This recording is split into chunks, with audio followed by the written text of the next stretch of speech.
तस्वीरें लखनऊ के सलमान खान यानी आजम अंसारी की हैं, जो पुलिस की हिरासत से बाहर आ गए हैं। सलमान खान की तरह उनका जलवा और टशन बरकरार है।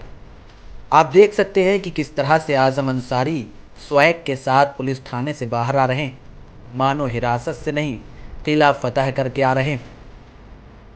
आजम अंसारी को लखनऊ पुलिस ने सड़क पर रील बनाने के आरोप में हिरासत में लिया था।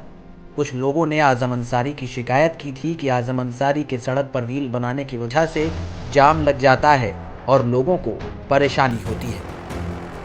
वहीं हिरासत से बाहर आने के बाद आजम अंसारी ने कहा कि कुछ लोग मेरी शोहरत से जलते हैं, उन्हें मेरे बढ़ते फैंस और लोगों के मिल रहे प्यार से जलन होती है, जिसकी वजह से कुछ लोगों ने उनकी शिकायत की थी।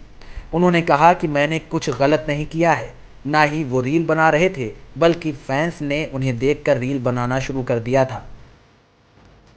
बहरहाल आजम अंसारी पुलिस हिरासत से आज़ाद हैं और एक बार फिर अपनी रील्स के जरिए लोगों का मनोरंजन करते नजर आएंगे।